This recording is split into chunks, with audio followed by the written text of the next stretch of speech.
Welcome back to Coffee and a Cocktail Bar on this Thursday morning. I'm super stoked to have a mentor, someone I've admired for a long time, Paul Battistella here with Battistella Developments. If you don't know Paul, you should. Him and his family have been building within the city of Calgary and are from Calgary, obviously not historically.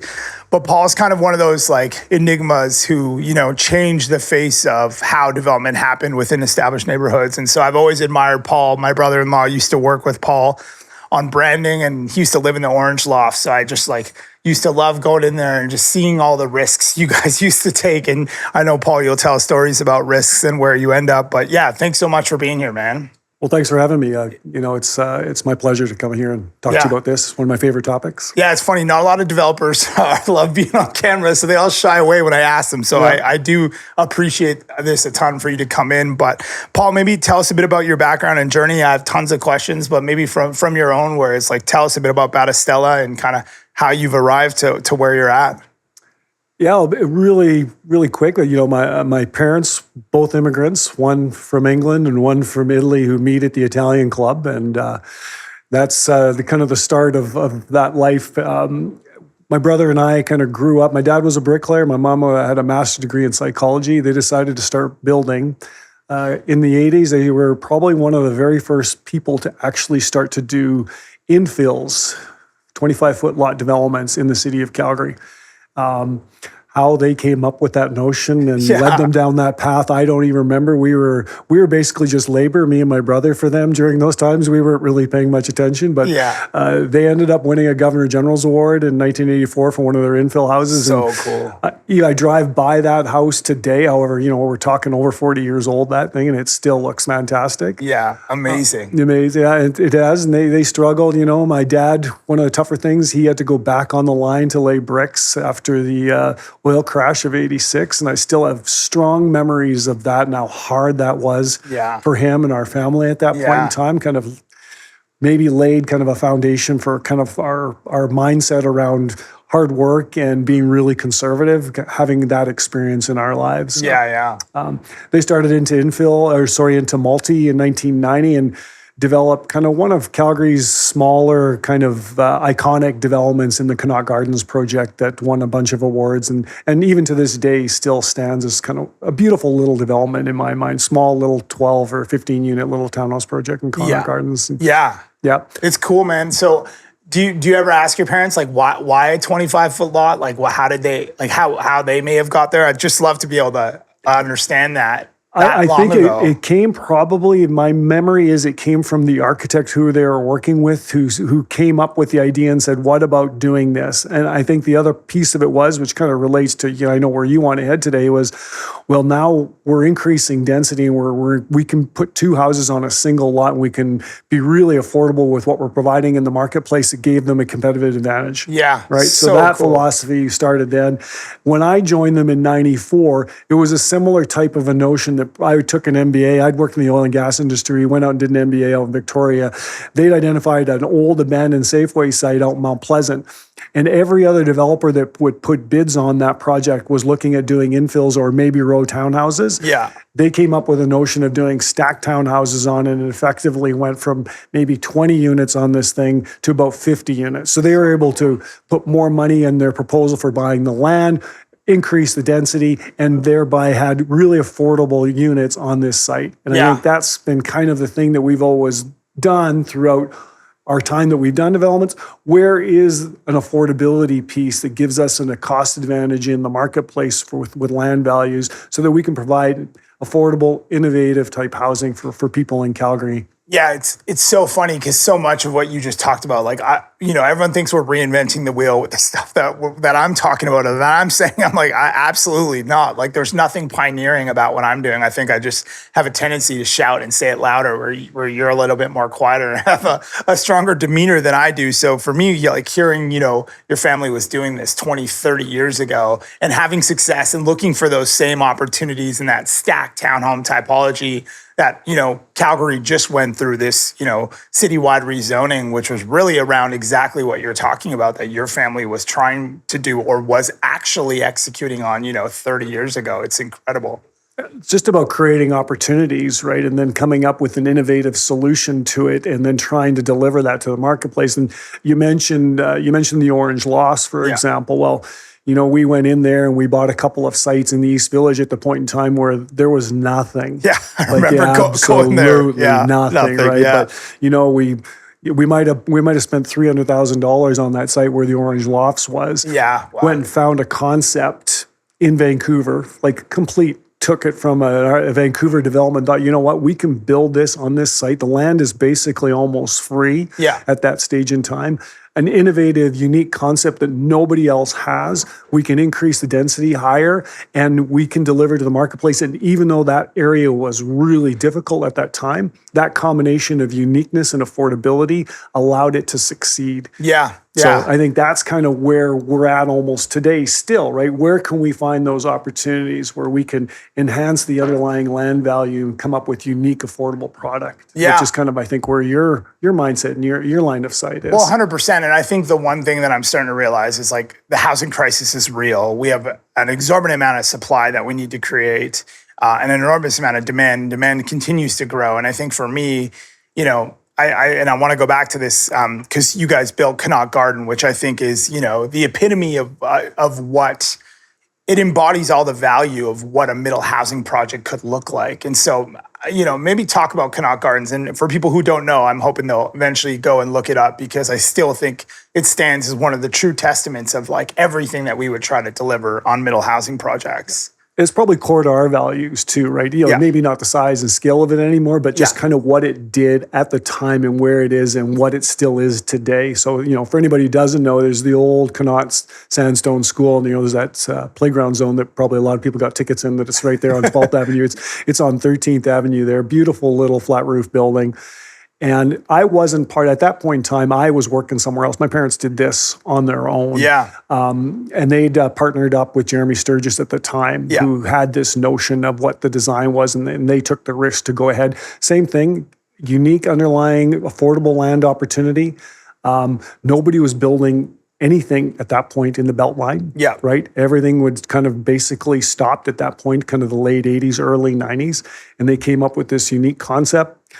Townhouse style with built-in basement suites. So cool. Where have you heard that notion? Yeah. In 1994, where are we hearing it again now? We're talking about that exact same product type right now today, where you have townhouse above, you have a basement suite, and whether it's as an office or whether it's a suite for your children or whether you're renting out to help subsidize the costs of your financing above, that was the product that they put into that space. It's so crazy because I didn't even know Connaught had secondary suites. You walk down that street on 13th Avenue, you can see the stairs going down and the stairs going up. Because everything is so mature now, it looks beautiful. The trees are growing, the courtyard's always filled every time I'm there. And so I go by every summer because I love to walk the city, and that's one project I always love to go back to remind me of why we bang our heads against the wall to try to get this done. But maybe one thing obviously about middle and kind of what we're trying to do and trying to help folks who have not maybe built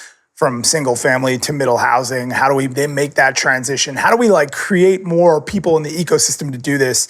Talk about how maybe important it was for your family to work on middle housing, this typology, before you moved on and transitioned, obviously, and we'll get into that. But how did this housing forum play a role for your career and your family's development? Well, it becomes a progression of sorts, right? Because as you know, when you're doing small projects on small sites, the amount of effort to get permits and get approvals and get financing, you end up putting in the same number of hours and the same amount of energy to get a side-by-side done or a fourplex done. Mm-hmm. Where if you could take that same level of energy and step it to the next phase where you could get 50 units done, then you've eliminated a whole bunch of process time. Yeah. Right? Because now all of a sudden, instead of taking a year just to get 2 houses approved, now we got 50 units approved. Yeah. And really the big step was, okay, do we have the equity? Do we have the dollars in place that would allow us to put that in so that you can get financing on doing that project? So it takes time just to get that equity piece built up to be able to get financing. For sure. Right? Unless you start to look outside, and then that becomes an option. Obviously, you can look up for outside investors, but that increases your complexity. And you know what that's like, right? When you're having to deliver to other people who maybe aren't completely in alignment with what you're trying to achieve. So that was kind of the slow progression where it went from the infill, it goes to the 12 unit, and it goes to the 50 unit and then goes bigger. But those things took time mostly because of the requirements to build up enough of that funding capacity to be able to execute on that. And I think that's probably one of the bigger challenges especially for a lot of small builders, right?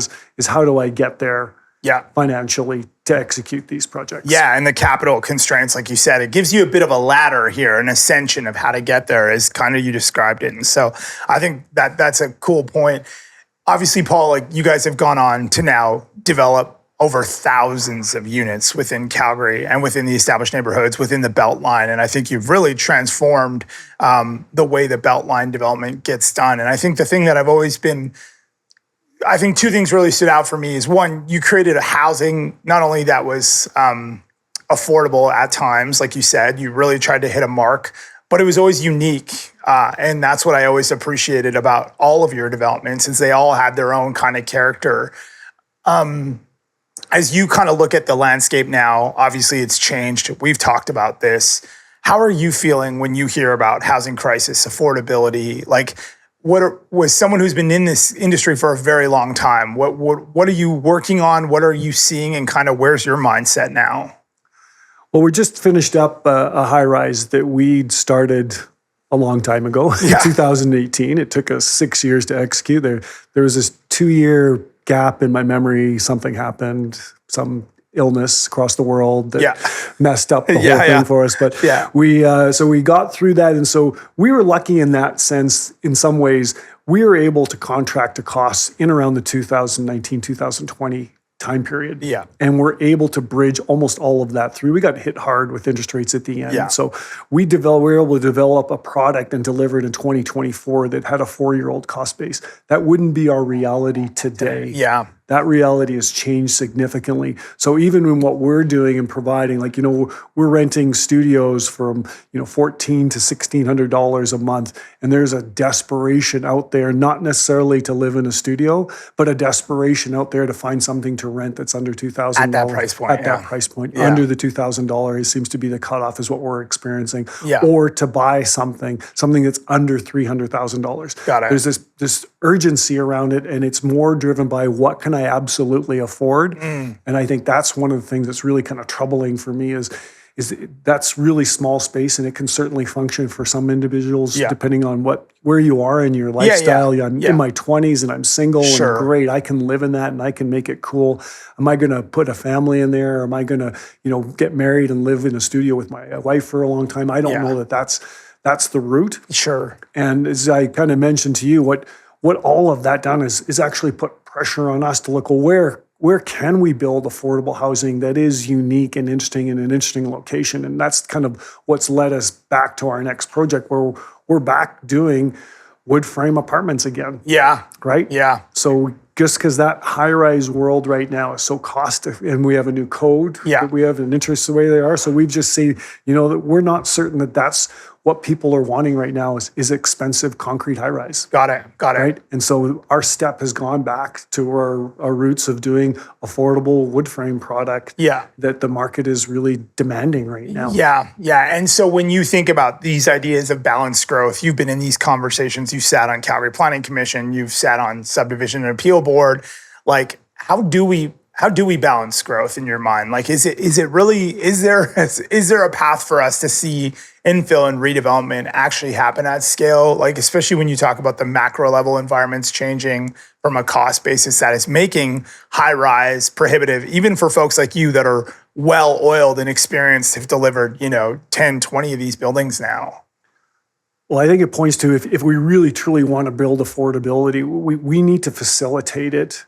That high-rise piece may not be the solution for it. And I think maybe going back to more affordable, higher density on inner city sites, wood frame product, and look at truly there's a lot of talk about affordability and making it happen and making it easier. Yeah. When you start to go in, as you know, and you're starting to get approvals and you're trying to get things done, it's not as quickly as it should be. Yeah. It's taking way longer than it needs to be. And the process is not facilitating your ability to get it done in a timely fashion. And then the next piece is back to the finance piece. Okay, we know that the governments are out there and wanting to get affordable products out there, and the CMHC's out there doing it. Well, then once you get in, you're into a process. Yes. And you start to layer all of these processes up, and all of that takes an inordinate amount of time. And if the desperation is for it to happen quicker, well, it takes you a year to even, hopefully, if you're lucky, get started to construct a small little wood frame building. And that, I think, is the struggle that everyone's going to run into who wants to try and get that done. Interesting. And so obviously, Paul, historically, you guys have built all condos, sold them. That's kind of been your core business model. Yes. How are you feeling about this whole rental kind of resurgence and transition? And I know you haven't fully jumped in. I think you may be about to, but talk to me a little bit about the differences for you between those two business models. Well, the condo was because, all through most of our time frame of development, especially on high rise, the rental market wasn't very good. And so to build and develop concrete high rise buildings for rental purposes, you just couldn't make the math work. Right. So that's why the condo route made sense, because that way you were buying them and you weren't having to try and carry them. And there weren't the finance products that were out there that there are now. And so that whole model changed. Now it's kind of flipped on its head, right? All of a sudden, because of the shortage of housing and because of the affordability issues related to housing, what we're seeing is you're seeing the increase in the rental amounts. You've got governments putting together packages to provide insurance and make it more affordable to finance these things. And so now you're seeing all this moving into the rental world, including ourselves. We're basically embarking on our first full-on rental project. And here we are 30 or 40 years later, and this is our first time that we're actually heading in that direction. Generational opportunity from a finance perspective, I would say, in That's terms what's of driving it, how the government is really pushing for this type of housing and trying to create that affordability. What would you say, if you were to end on a positive note here for us, what are you excited about? I know you're a pessimistic, conservative guy at times, but what gives you optimistic? I know you're rooted in Calgary. You've been here for so long and contributed in enormous ways, but what are you hopeful for? What are you excited about? Citywide rezoning just happened. I'm assuming you felt that was a good step, but what else are you looking at that gives you hope? Definitely supportive of that. Anything that's going to kind of increase density and bring more people to live in established areas to kind of create that true, vibrant inner core that I really appreciate anytime I go to other cities in North America or even in Europe. So what I'm hopeful for is, the immigration and the people that are coming here have created a short-term crisis in terms of affordability and housing. But I look back on the 10 years between 2013 and call it 2022 when nobody came here and thought to myself, why would my kids want to live in a city where nobody wants to come here to live and to work? And we are in a moment now where that's kind of overwhelmed us. But the hope is with all these new people that are coming in, the different backgrounds that they're coming, that there is a hope for the city of Calgary to grow and take that next step beyond being this oil and gas cowboy town. And that these people are going to add to that vitality and the vibrancy, and we're going to catch up on the supply. We're just behind now, but we'll catch up and we will house these people. And let's keep these people, and let's make this a place where I want to stay and live in my retirement years, and it's a place where I want my kids to live and grow up and to work and to be Calgarian for the rest of their days as well. Yeah, man, I think that's so well put. And I think for me, like I said, Paul, I think you guys have transformed the landscape of the city and kind of set a threshold of what development could be for so many of us. And I mean, the whole reason why I created Middle was could we get folks like you out there to inspire, more folks out there to develop? Because I don't think we solve this problem alone, especially when we talk about city building and complete communities. And so I think you guys kind of set the bar high, and I'm hoping that other folks would be inspired by your story and can hopefully contribute in the way that you guys have. So thank you for all you've done for our city and your family. It's been enormous, and I look forward to seeing what you guys do next. Well, great. Well, thank you for all you've done as well, too. I appreciate it. I know you're on the same path. So thanks for everything. I think like capacity building. And so, it's awesome, Paul. Yeah, awesome. Okay, thank you. We'll see you guys in a few weeks.